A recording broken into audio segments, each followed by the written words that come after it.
Assalamualaikum warahmatullahi wabarakatuh guys. Salam jumpa lagi di channel Imam Ulo guys. Kali ini kita akan edukasi tentang trik-trik cara melihara reptil, terutama retik jenis albino guys. Sanca gitu, nggak ngerti keuntungan dan kerugiannya di mana gitu guys. Jadi kita nanti akan sedikit menerangkan untung ruginya melihara reptil gitu guys. Jadi untungnya kalau kita melihara yang jenis albino begini, nanti kalau nelur itu harganya lumayan mahal guys. Jadi bisa untuk income di kantong kita, untuk mengurangi untuk beli pakan gitu guys.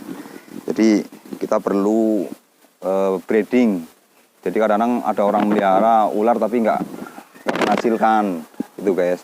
Jadi saran saya untuk teman-teman para breeder ular itu supaya beli yang cowok dan yang cewek nanti setelah umur sekitar 7 tahun, artinya sudah dewasa, kita kawinkan dan dalam waktu 3 bulan biasanya nelur guys.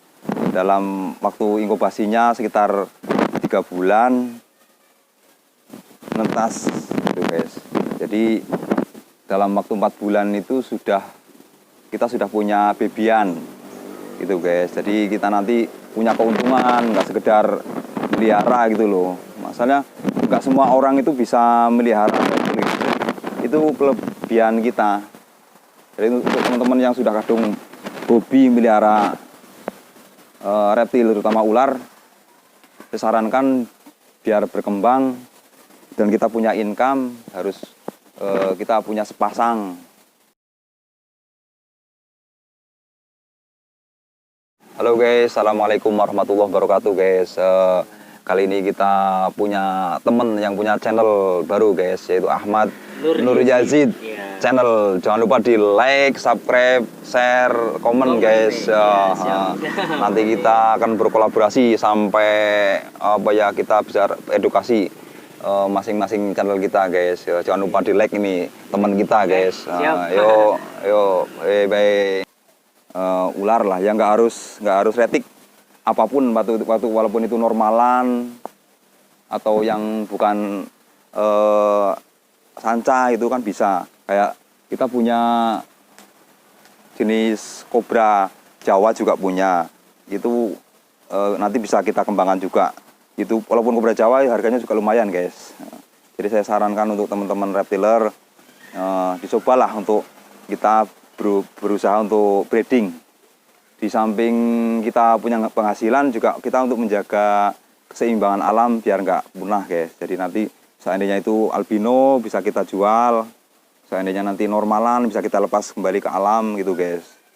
Itu loh. Jadi kita menjual ular itu nggak ngasal. Jadi kita melihat yang di alam. Bila itu perkembangannya terlalu pesat dan kira-kira membahayakan masyarakat, kita bisa mengambil. Tapi kalau sebaliknya, kalau di alam kurang berkembang, jangan kita ambil guys. Harus kita kembangkan ular-ular itu.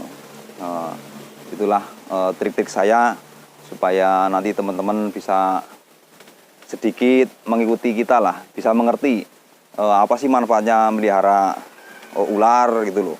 Nggak sekedar untuk kita hobi, tapi bisa menghasilkan guys gitu.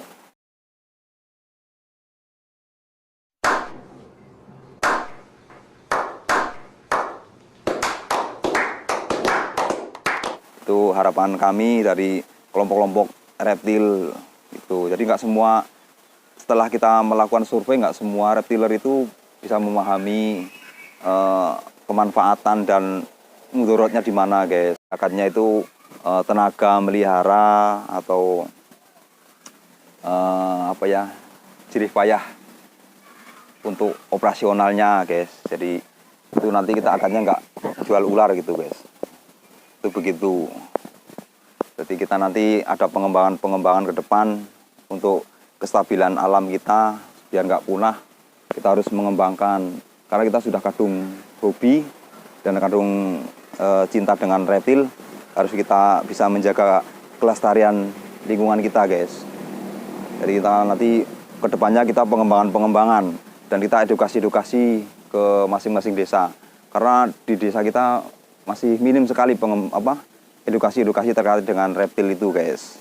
Jadi kita perlu nanti edukasi terkait reptil, terutama nanti untuk menjaga keseimbangan alam dan bisa untuk income kita gitu guys. Dan kita nanti bisa mengembang ke wisata-wisata daerah melalui BUMDes kita gitu loh guys. Jadi di samping untuk hiburan, tapi ada manfaat lain yang multi level guys. Itu harapan saya pribadi begitu ke depannya. Jadi kita nggak sekedar edukasi. Kalau kita membahas masalah edukasi ular itu pengertiannya luas sekali, dan nggak semua para reptiler itu bisa edukasi guys. Contohnya kayak Mas Panji itu ya, kadang Mas Panji itu kelemahannya kurang mengena karena ular itu punya insting yang kadang dianggap insting itu beda dengan ular lain, dengan hewan lain. Ular itu punya pegang jenis sanca begini, terus kita pegang king cobra, itu king cobranya bisa nyerang kita karena badan kita bau retik ini. Yang retik itu dianggap oleh kobra itu makanan empuk gitu guys. Jadi kita perlu perlu kehati-hatian. Kalau kita memelihara yang reptil tapi yang macam-macam, kita harus hati-hati. Kalau kita habis pegang king cobra, kita harus cuci tangan dulu pakai sabun, setelah bersih baru kita pegang king cobra guys. Masalah king cobra itu atau sanca ini, jenis piton ini akan peka dia. Kalau orang baru megang king cobra, pegang ini dia akan kabur, dia akan takut guys, karena mungkin dianggap sanca itu dianggap makanan gitu. Jadi saya harapkan untuk teman-teman bisa mengerti tentang reptil. Jadi nggak sekedar melihara, nanti kita akan edukasi terus terkait dengan misteri yang ada di ilmu reptil ini guys. Nanti kedepannya kita harapkan masyarakat itu bisa ikut berpartisipasi